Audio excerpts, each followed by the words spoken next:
knows the other team. ADRD knows Team Liquid so well, and they're going to try and abuse that in the draft. So can't wait to see what he does in there. Well, let's check in with our players right now, and they'll tell you what exactly they think is going to happen in this matchup.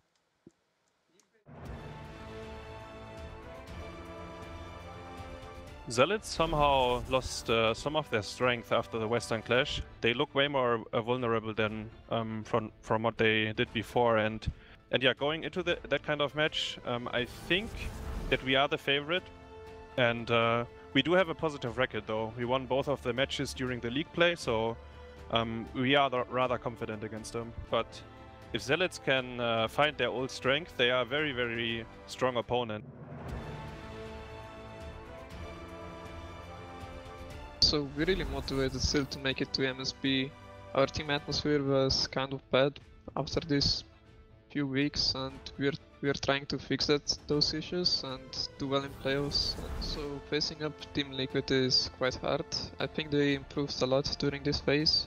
It seems that they found kind of their stride with Eternal being the shot caller, and it really shows that they started playing more confident and more variety of team comps.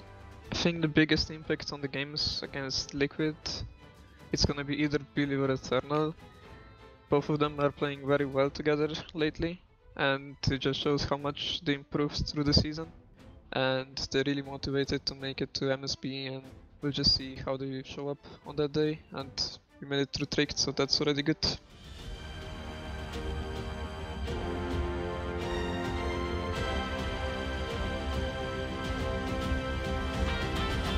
A couple of things to continue to highlight as we head into this series. One, just like yesterday, Zealots have actually not beaten Team Liquid at all in Phase 1 when it comes to actual matchups, similar to what happened in Tricked Esports. But again, if they perform today, then that doesn't matter. And secondly, as well, Ev, where will she be? She's been a big deal for both these teams.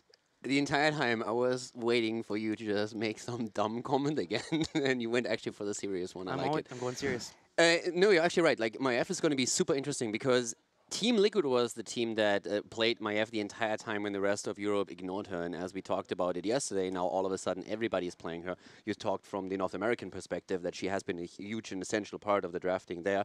So it's going to be definitely one of the contentious points that they have here. Garrosh comes to mind as well. Like, a lot of the picks that we talk about when we're casting Team Liquid or Zealots are now going to be heavily contested by both because it's right down the meta that both of them play. Well, let's get ready here for a Battleground at #1 in this best of 5 series. And Phantom, come over to you. Why is Maiev right now so high on the priority list for our teams? When you have a really good Maiev player, like, the hero is so dangerous. All it takes is one good EW, tether your entire team, and then basically the fight can easily be won from that one combination alone, and a good Maiev can get that combination off 2, 3, 4 times in a fight, even if it lasts long enough. So, you know, back in NA yesterday even, we saw Maiev almost permaban. She was only let through maybe 1 or 2 games max. Sure. So yeah, that hero, very high priority. It's a huge playmaker. And, you know, when you have a good player on a playmaker, it's very dangerous. Well, we'll keep an eye out for that Maiev, as the first Battleground will be BOE, which is a Battleground that we've seen Zealots be pretty darn good on. Yeah, definitely by far their best Battleground. They're currently sitting at 9 wins and 4 losses. They've picked it 12 times, so it's their most popular Battleground. It's the Battleground where they excel the most, and it's something that they start today off with. So very strong map for them. And it's really important for them that they beat Team Liquid here, because Liquid has played 9 games on Battlefield of Eternity as well, but they only won 3 of them. So for them, it's a rather weak Battleground. If Liquid would succeed in taking down the Zealots on their stronghold, that would definitely be a pretty big blow towards the Zealots. Open up with the Tracer ban, which has been a favorite for both Fnatic and Team Liquid the last couple of weeks. Team Liquid keeping with that trend here. Moves straight into the Tracer ban. Zealots will answer back with their own Garrosh, and you mentioned it. Billy has been an absolute hammer when it comes to playing that main tank and really setting up its team for kills. Team Liquid will take one of the main heroes that you see pretty often in this Battleground, Hansa. Yeah, for racing down the Immortal, of course. And you talked about the ban on Tracer. This is just basically Team Liquid. They right now just ban out Tracer whenever they can in every single game. And it's really interesting that they feel Tracer is such a huge threat. Fan, I'm actually a bit curious what you think about that. If a team really identifies, we had it with Tricked Esports in part 1, where they banned Abathur all the time. They did in the first pick position, in the second pick position, it didn't matter. And we have that with Team Liquid right now with Tracer. Do you feel that's a weakness on a team, or do you think if a team feels that a certain hero is such a threat to them and they don't feel confident in their own ability to play them, that it's absolutely a legitimate strategy to use it against any team out there? I think it's to be seen, because by banning that Tracer in the first pick slot, you're letting through some of the other power picks like the Maiev, like the Medivh. So we have to see if Team Liquid can actually deal with those when Zealots decides to pick one or both of them up. But on top of that, I think they do have some kind of game plan going in. Tracer is one of the best heroes into the Hanzo, which they ended up first picking. And on top of that, Hanzo, Tracer, those are two of Chris's biggest heroes. So by doing this, they not only protect their Hanzo, they also deny 2 strong picks for Chris. It appears Zealots are back on the Blaze train, picking him up often again. This was something that felt the Western Clash that fell off a little bit, but they are really starting to really favor him. It comes as no surprise. They were successful with Blaze yesterday, and we talked about Zarmany and how much of an impact he had on Blaze. A lot of people that watched the West Island Clash identified him as one of the key points in their strategy. Having Zarmany on Blaze had a huge impact in the success at the Western Clash. And in League play, we see the same pattern. He played 13 games on Blaze, and they won 9 out of those 13 games. That's nearly a 70% win ratio, and Zealots average 50% wins in the HGC Europe. So that's a 20% spike between the two, and that just showcases how much of an impact Blaze as a hero has. The layered defense on Battlefield of Eternity in particular is just super strong. And it really builds into what Zealots try to do. They try to find those area effect stuns, trying to find a route and have Jet Propulsion follow it up and get 2 to 3 members, and that usually equals a 1-team fight. And speaking of 1-team fights, we were talking about Maiev earlier, and she gets picked up here by Team Liquid and Stukov as well. Yeah, I like the way these teams are drafting. It's a little bit different than over in NA. I believe in NA you would have seen Maiev picked a lot earlier, where you just go for the power pick, first pick, or first chance you get. Right now, though, they're kind of building up their composition. They're kind of like daring one another to pick, you know, the most obvious overpowered pick. They set up their composition really well with the Blaze Malfrey, and that's a really good sustain, plus really tanky, and you have a bunker to save anyone that gets tethered. Yeah. So for Zealots are kind of daring them to pick it, and Team Liquid has, so we'll see how Zealots can deal with that.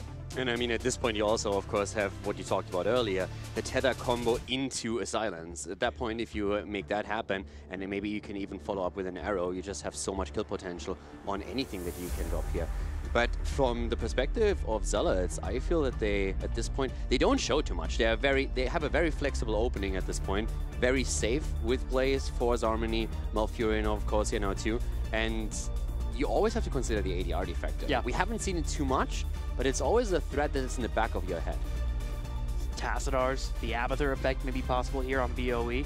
One thing that I'm also worrying about too is maybe that Tyrael. We've been seeing a little bit more from Zealots as of late, and they also pair it with the Blaze to allow for them to go for an aggressive dive. Team Liquid, on the other hand, are thinking about DPS as they hover Phoenix as their possible ban, and it looks like they're going to lock it in. Yeah, I think that's a good place to start choking. I mean, they've already taken out 2 DPS heroes and now a third, so really limiting what Chris can play here. And especially if you're thinking about a potential Tassadar setup, normally with Tassadar you still need Tracer, Hanzo, or Phoenix, and currently they just don't have that. So it's going to be pretty interesting to see what Zealots are going to do in terms of damage. What are they going to do? I mean, there's Greymane still available. Yeah, the Greymane is what Team Liquid wants them to pick right now. It's like the most obvious pick. Yeah. The Greymane does not have a good matchup into Hanzo or Maiev. It gets outranged by Hanzo, and Maiev gets really free tethers on it, so they're probably thinking real hard if they really want to pick the Greymane or not. I mean, we still have mages around that Chris can also always go into, so that's always an option for them. Li Ming's an oldie that he plays in this Battleground. Cassia is also floating around, and when you speak mages, but the Q build is obviously one that we've seen a lot here in Europe, and they can rotate into that. I'm actually very curious here. 5 seconds of counting, and we'll figure out what exactly the DPS will be for Zealots, or if they even try to just leave it for the 5th pick. It's going to be Medivh and a Nubrak coming out. Yeah, and Zealots are kind of doing the same thing, but to the tank pick on the other side. I haven't really mentioned it, but we see Garrosh and ETC banned out, and now they pick a Nubrak. That's 3 premier stun tanks gone. Blaze and off stun tank as well. They're really trying to take all of the kill pressure away from Team Liquid's main tank. And right now we also have them with you talk about CC, and we have a lot of that available for them now, with also Medivh and Malfurion, so they can go into any kind of damage dealer and make sure it's going to stay safe. And depending on the pick that we're seeing from Liquid's side, we could also see a Tychus here. It just all depends on what Liquid shows on the front line now. Is Diablo a worthy pick here, or do we go into Johanna and play a little bit safe for Team Liquid? Neither of them sound too tempting to me, and they're going to go with Meriden instead. It's still a stun tank. It's probably the weakest stun tank out of the 3 that I mentioned previously. Only 1 stun. Meriden's really good at surviving, but in terms of lockdown, he kind of pales in comparison to the other 3. Now, I'm also wondering, would for us have been Diablo a good option on the side of Zealots, though? They went into a Nubarak instead, but they had Medivh already, so they could have gone into a combo setup here. I think it would have been good. It's always a good pairing with Medivh in particular. I mean, right now they have heavy dive, especially with the last pick on Genji, as we see that coming in. Yeah. So they can dive in with the Nubarak, have the Cocoon ready, Blaze moves into. So definitely a setup, especially around ADRD's Medivh, where they can do a lot of stuff to Team Liquid and get a quick kill here. Always just like keep Genji safe, so we can see Genji play a lot more aggressive. Yeah, this is a shot calling competition. Find a target, cocoon out the healer if you need to, find someone and try to delete them quickly, and then kind of snowball from there with Medivh floating around as well. So we'll see if that pays off for Zealots. In terms of actual race, though, you look over to Team Liquid, and they got the Hanzo factor, they got Thrall too, that can help out a lot here. Yeah, Zealots is not going to let them race. They're going to try to get that cocoon and then pick someone else off, which is interesting because if the Stukov is cocooned, no one can really break it quickly, and they have no way of saving whoever gets gone on after that, so it could definitely work. It's all about finding that engage, so we'll be looking towards ADRD in particular. He'll be floating around the opposing team, and then a Nubarak. He has to find the moments to float in. Yeah, exactly. And Mopsio really needs to be careful when he pulls the trigger there, but once they do, they need to go in with this, because they are really lacking a lot of the poke that you would normally expect on the map for the standoff between the Immortals, so they really need to search these team fights. Well, looks like we're getting ready here for game number 1. Let's go ahead. Who do you like more for draft fan? I'm going to have to go with Zealots this game. Yeah? What about you, Caldor? The draft, I would say Zealots, but I always have that newfound synergy on Team Liquid in the back of my head. Yeah. And they really impressed over the past few weeks, so I think from that perspective, I would overall still favor Liquid. For me, I can't doubt the Hanzo. Hanzo race in this Battleground, man. Every single time you're like, wait a minute, I'm losing again. Let's go ahead and go to game number 1 here in this best of 5 series. We're moving to Battlefield of Eternity, a Zealots favorite. Going into game number 1, we have Battlefield of Eternity as the first map between Team Liquid and the Zealots. And once again on the left side, we have a Hanzo composition. The strongest Hanzo team in Europe at this point. Hazo Ops on the hero, Eternal on Thrall for the offlane, Sportbilly on the main tank, Murden, Stukov played by Splendor, and Nurok on my F. On the right side of the red, Zealots. Chris playing Genji, Zarmany on Blaze, Mopsio playing a Nubarak, Shadow Malfurion, and ADRD playing Medivh. And also with Hanzo again being played, I actually have to correct myself for a second. With the recent losses that Team Liquid suffered at the hands of Fnatic, now they are still extremely high up when it comes to their success with Hanzo, but Dignitas now outperforms them slightly. Dignitas themselves have 12 wins and 3 losses with Hanzo, and Team Liquid is looking at 14 wins and 4 losses. But still one of the most impressive teams when it comes to success with the Overwatch hero. So we're going to find out if once again they can race down the Immortal here. As we said before, Zealots is the team that have the big success story here on Battlefield of Eternity. It's their map pick. They like the map. They are extremely successful here. And Team Liquid traditionally is rather struggling on Battlefield. So we're going to find out if Team Liquid can take Zealots down in that first game, and that would be an important first step for them in this best of 5. It would definitely be a boost of confidence, that's for sure, knowing that Zealots are so good on this Battleground.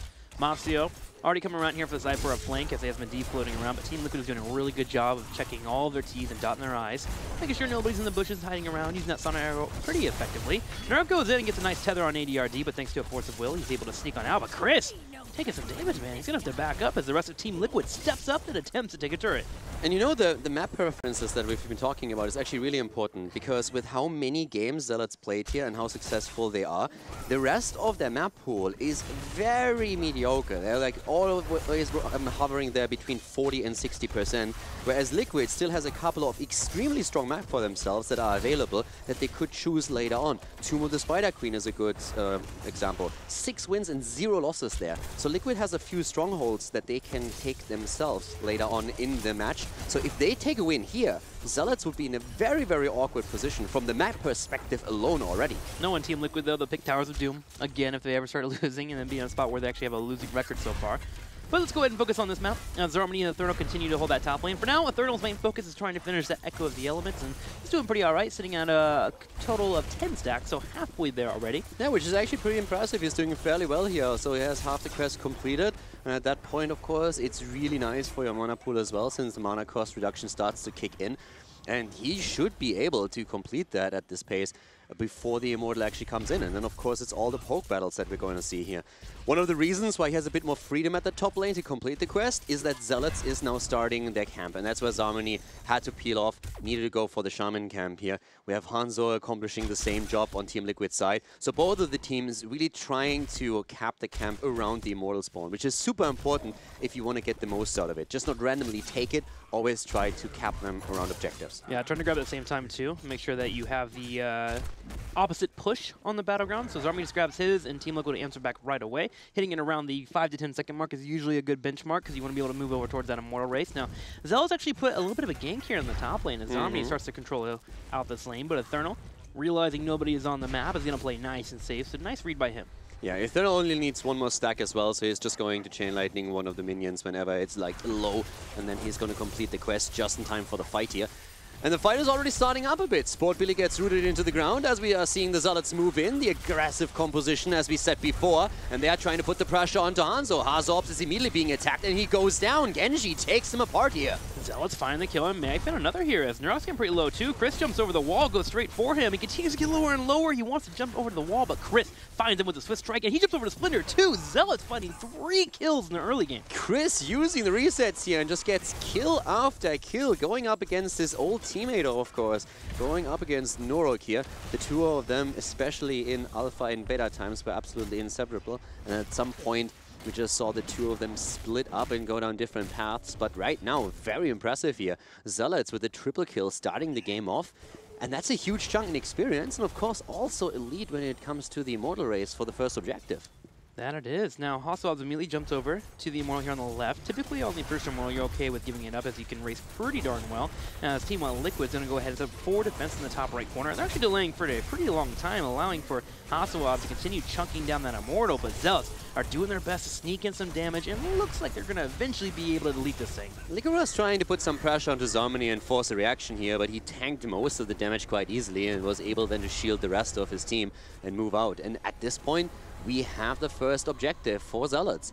Now, they are already in the lead in experience by roughly half a level, and they have their level 7 talent. But this Immortal should tip the scales a little bit more heavily in Zealots' favor, and that's a bit of an awkward spot here, because now Liquid has to be very careful that they're not getting snowballed. If too much infrastructure goes down here and the Zealots get a bigger experience lead, they might hit the early level 10 on the second Immortal. Yeah, Team Liquid's really want to get their own level 7 here to make sure they can clear this thing a little bit easier. Zealots taking this small window that you mentioned, and they break down this turret. They go for the second one as well, and might even get a little damage on the Immortal. Actually, Masio's coming in for a big play. He dives on Hasselhoff, and Hasselhoff has nowhere to go. Hanzo is down once again, and that's of course the pressure plays that we've been talking about during the draft. Zealots are executing this very nicely. They've broken through the wall, and they put so much damage onto that fort that there's a very good chance that they're going to take it down. Yeah. And that is that experience lead that we've been talking about. Look at Norok. He's already in trouble trying to get out of here, and he might just be the next target. Zealots are just straight diving Team Liquid, and that's really working for them here. About to hit level 9 on the way towards level 10, whereas Team Liquid is trying to just get level 8. There's a good chance that Zealots will have 10 and win the halftime show easily. There was also a lot of pressure at the top lane, and that is also because we have the Incendiary Gauntlets taken as the level 7 talents for Zarmany, so that's a huge amount of wave clear that he all of a sudden has, where he can start to pressure Thrall back. Now, Thrall's wave clear is nothing to frown upon, especially after a completed Echo of Elements. You can simply just drop the Frostwolf here, hit the 2 Chain Lightnings, and obliterate a wave quite easily, but still, Blaze is way superior in that setup. Big aggression now by Liquid as they want to get something done before level 10 is ready for their opponent's team. Zealots are prepared though. They kept Medivh up there and made sure they don't get picked off. The other 3 members stayed together. As soon as they had eyes on Team Liquid, they rotated over the top lane, so Chris and Shadow are here to help out in a fight. Chris immediately goes in for a little bit of harassment, knowing that 10's right around the corner. There's no major fear of him losing a team fight. Zealots right now are playing very well. Exactly. Zealots are playing this absolutely perfectly, and they're now reaping the rewards of their earlier plays. The Immortal spawns in another 30 seconds, and at that point, of course, Zealots have level 10 already. Liquid's decision-making earlier with the aggression at the top lane was simply trying to get something done before the Zealots hit 10. And that didn't quite work out. They didn't get the kill, they couldn't go through any of the turrets, which they would have loved to take down, and now they have to face the music. And unfortunately for them, there's another heavy dive. Hazops is just getting obliterated. He's the main target the entire time. The Zealots are just homing in on him, and Hanzo has a very rough time with only the Stukov support, who has just no adequate burst heal to stay alive in these situations. What I like about the aggression from Zealots too is the portal usage. They're making sure that when they do dive Hanzo, they are in a spot where if he jumps away, someone can follow him and find that kill. Chris, with that unfront damage coming in with a Swift Strike into a couple Shurikens, has done just enough damage to make sure that anyone can finish him off. The Zealots continue to clean up Hanzo, and this will give them a halftime show easily. Now, good news for Team Liquid is they're about to hit level 10, but it's getting to a point where they got to make a fight and win it handedly. Yeah, absolutely true. And one of the big problems is just simply that they are farming Hanzo. And it's actually starting to get a little bit crazy here. So the Zealots are going to walk away, or they should walk away with another big Immortal. 10 isn't there quite yet, but it will be soon. Maybe then Liquid has a chance to use their own setup. But so far, it's the Zealots just running the show. 5 kills against 0, 3 against Hanzo alone. Finally, Team Liquid is on 10. And we see Sundering being used. They're really trying to go in on these kills. And Sundering alone could also be used against Chris on Genji when he starts to make the big dive on Hanzo. Yeah, it's a type of peel. Also, really good for when a portal duration is about to expire. You can drop a portal and lock somebody down. Sundering, a great choice against Medivh. We'll see if Team Liquid is able to pull that off, though. It's all about the timing. Now, with 10 here, Hostile Wilds continues to poke as the rest of Zealots try to set up for defense. Team Liquid trying to find their moment to go in for an engage. They'll have to do it after an Immortal stun. But for now, they're just buying their time, allowing for Hostile to siege away. Yeah, but they have some tools now. And I really like the choice of Sundering for the reasons that we pointed out. Normally, you would go for Earthquake, and in most cases, it is the better value that you get out of the Heroic. But here, Sundering definitely has a good chance of paying off very nicely. Cocoon already being used. Eternal about to break it down here. And they're trying to make a bit of encounter engage. But now, here comes the attack against Hazops. Once again, Chris wants him. And Medivh takes him on the ley line. Has also been dropped. Chris already with the Dragon Blade. They're going in with the silence as Malfurion walks in and drops the Twilight Dream. That's the double kill. Maiev is down. That's another one. Thrall is dead. It's a triple kill as Zealots take 8 kills against 0. Make that 9 and absolutely obliterate Team Liquid. Chris is just going off right now, too. He has all the room in the world to move in with those Swift Strikes, find those kills, get the resets, and bring up the damage as well. And if he ever gets in trouble, he has Zarmi there to help him out with that bunker play. Beautiful play from Zealots as they clean up Team Liquid. And now they're going to play for a keep here, as they're going to have the Immortal pushing in the top lane, and they are about to hit level 13. I mean, once again, we're just seeing why the Zealots are so successful on Battlefield of Eternity, why they chose this map in the first place. They are sitting at roughly 70% win ratio here, which is really impressive since in general they only have 50% win ratio in HGC Europe. So a fantastic map for them, a strong setup. Zarmany also once again performing on Blaze here. We've been talking about how impactful he is on the hero, and it showcases here once again. The aggressive composition is working out for them. And Zealots with a level 13 talent, the 2-level lead, and the Immortal walking towards the keep. They are trying soon to put the final nail into the coffin of Team Liquid. Team Liquid gets bunker out. This will allow for them to get aggressive when they would like to, but Sportbilly is low on health. He has to drop down the Thunderborn here on the right side. Actually, he doesn't even have the healing static yet, so it's still a little bit hard for him. Sportbilly continuing to control the front line with the Avatar coming out. Drops in the Stormbolt. They find a big Sundering. They get Mopsio low. Mopsio's out, but ADRD gets picked. Medivh is down. Mopsio was able to escape here. Chris still needs to be cautious. Goes for the reflect. Doesn't get the portal. The portal is gone, and he's still trying to escape here. Norok also needs to be a bit careful as he's trying to dive deep, but they're going now for Blaze, and this time there's no escape for Zarmany. The double kill as Team Liquid is able to at least get a few counter kills in. Still 2 levels behind though, and they lost the top keep as well. That's the issue, losing the keep here. Now they have catapult pressure to deal with during the entire engage. It's going to be happening later on. The good news is for them is they have Thrall that can clear up catapults on the sideline, and they have heroes that can be safe enough during the Immortal phase. But so far with Zealot's coordination and dive abilities, I'm still a little worried for Team Liquid as the next Immortal phase is still going to be a difficult phase for them. Liquid has a chance to come back into this since, as you said, with the 13 that they're about to get, they are now in the spot where they can at least fight on even talents again. So if they are able to, you know, get a couple of wins in these fights and get their kills finally, then there's a chance that they can at least bring the game back slowly. But the pressure at the top lane that you pointed out, with the keep now lost and catapults pushing through, that's a constant thorn in their side. And I'm really worried for Hazops more so than anything else, just simply because Hanzo had such a tough time surviving throughout the entire game that I don't really think this is going to change anytime soon. Yeah, it looks like Stukov is going to start hugging him as much as they can, try to have that massive shove when Genji comes in, but it's going to be a hard moment to hit. Dragon Zero comes out, lockdown from Eternal. They're trying to get ADRD. He's pretty low on health. Twilight Dream connects. They're also going to kite backwards to get on top of Stukov. Shad moving forward with the bunker as well. Leyline Seal hitting up, and Mob Seal's going to have to burrow charge away as both teams trade out cooldowns. Yeah, he's trying to go through the portal, and he's able to move through. So this is one of the things that Liquid can do, and they actually do it really well. At this point, they are basically trying to make sure that they are the ones initiating the fights. Yeah. They're not waiting for Genji to see that moment and find it and just go in. So they are trying to just reverse the situation and be the aggressors in the game. And I like that a lot. If they are the initiators of these fights, then they have a chance to turn the gameplay around against the Zealots. And you can already see how that pressure works out for them. Narok has a tether up pretty soon, was looking at ADRD, but Chris comes in, buys him just enough time to stay alive.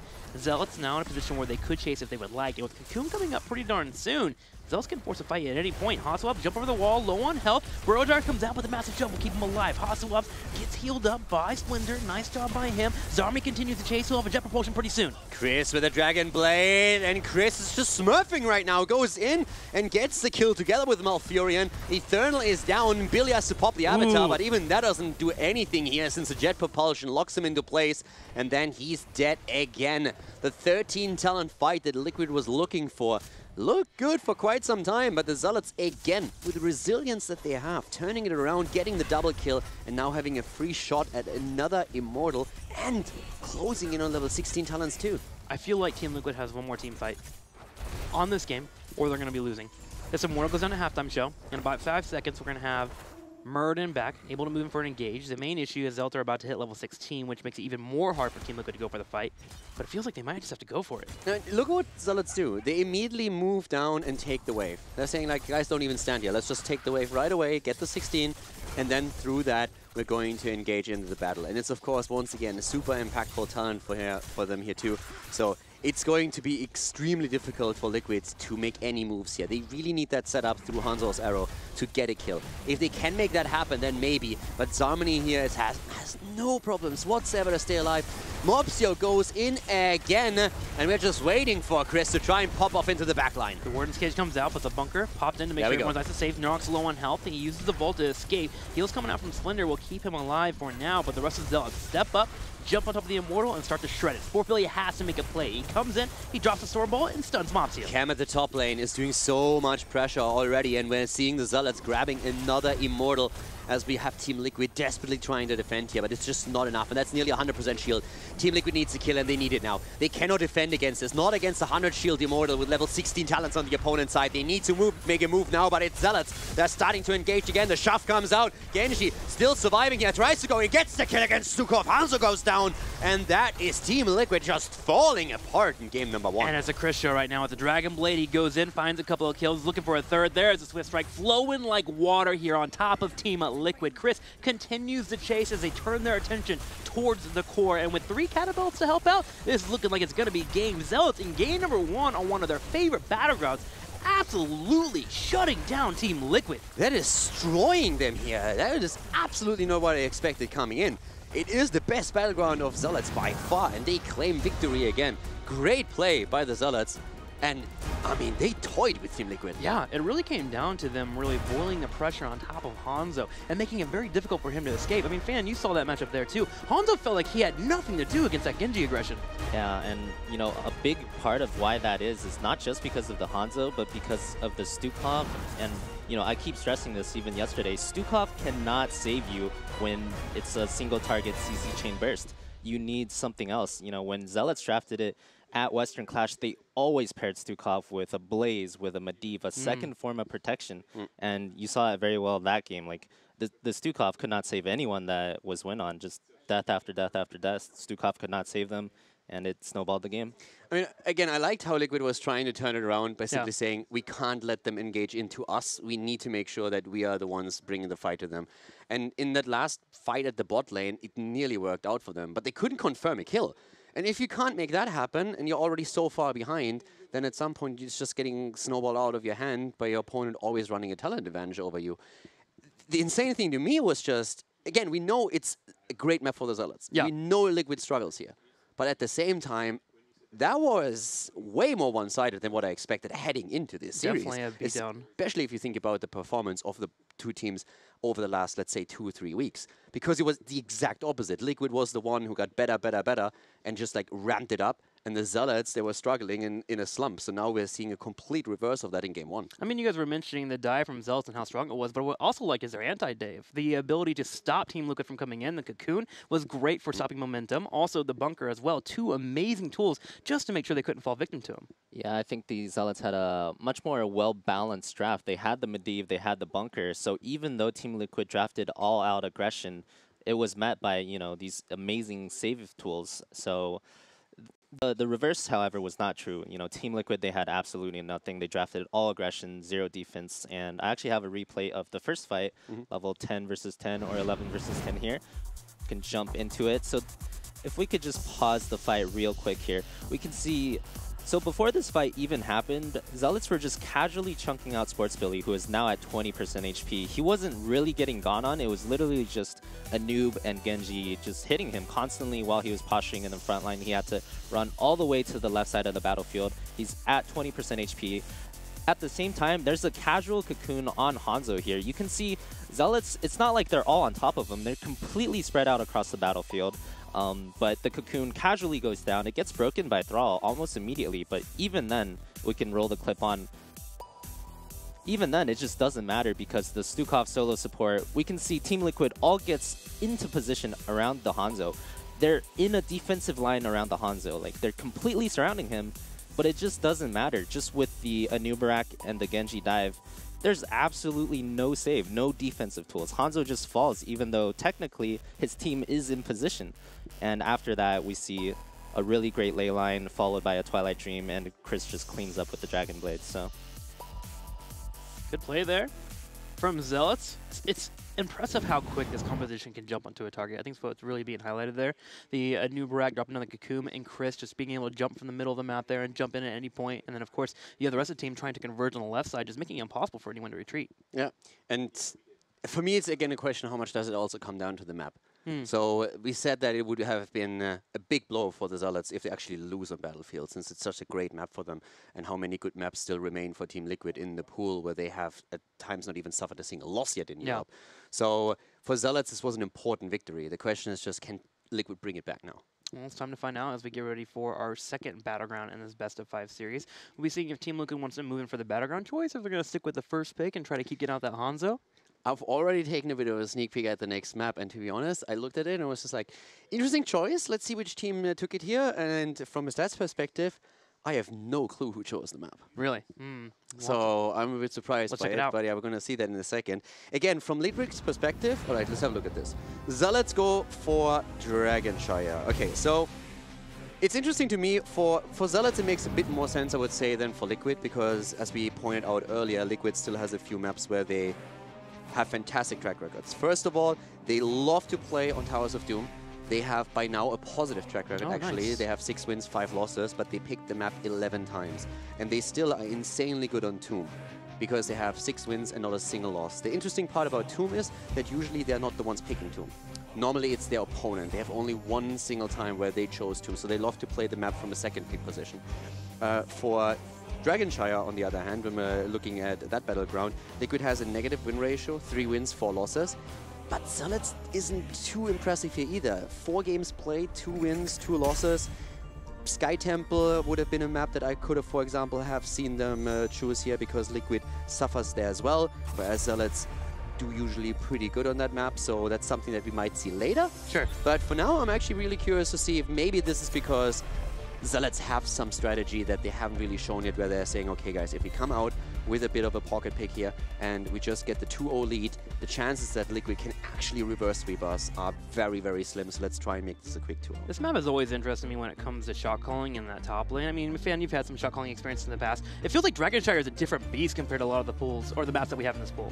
oh yeah, definitely. There's so much rotational, you know, just rotations across the entire map. Yeah, like non-stop rotations. You rarely get the 5v5. Top lane matters, but so does mid and bottom, and so does the rotate, and so does the Merc time camp or camp timing Yeah. every single camp on the map. So it's definitely a very hard map to shot call, but at the same time, you know, you really need your team to just be on one page. Not even as a shot caller per se, but you need all 5 people to know what's going on. Especially really that top laner. When you have to give up a shrine, suddenly you have to watch out for that top lane a little bit if they can win that trade. A lot of communication, pretty important for this Battleground, so we'll see how Zealots and Team Liquid are looking to pair off. Team Liquid goes back with their tried and true Hanzo. First pick it. Yeah, not only that, Liquid again going for weeks now into Tracer first ban. Yeah. Every single time. Tracer's banned out immediately. On the other hand, we have Garrosh banned by Zealots. That to me feels more and more like an adaptation to Sport Billy just absolutely rocking it on the hero, and Zealots identifying we can't give that over, that's just too rough. And then we have also Hanzo again picked. And I mean, for good reason. Hanzo is really strong, and we have seen how strong Hazops in particular is on the hero, even though it didn't work out on the last map. But for the Zealots, this is, by the way, the exact down to the T, the exact opening that we saw on the last map. And for Zealots, I feel the Blaze Malfurion setup is fantastic. We talked about the importance of the top lane just a second ago, so now they have Zarmony on Blaze again, so that's already a great start for them once more. Is a ban on Genji something that will be in favor for Team Liquid, especially on this Battleground and top lane needing to not get ganked constantly? Honestly, I'm not sure if that is the right choice for Team Liquid. Just the draft looking exactly the same as last game makes me a little bit nervous. And when you say they've been first banning Tracer for weeks, that makes me even more nervous, because against an experienced drafter like ADRD, the last thing you want is to be predictable. And so far, what I've seen is very predictable. Just based off of the last game, you know, obviously Zealots are much better on BOE. They have a better track record, but Zealots showed a much deeper understanding of the map. Team Liquid kind of took the superficial race is king, that's all that matters. We're going to draft all aggression, all race last game. And Zealots, they understood what they were going to do. They understood they were going to defend. They built an entire team composition that was not good at racing at all, but they understood that if they could win the team fight and they knew how to win the team fight, they would win the map anyways. So even going on to this map, this draft, last game, banning out Tracer, banning out Phoenix, taking Hanzo, Chris still wrecked with Genji, so I don't know if doing the same thing here is going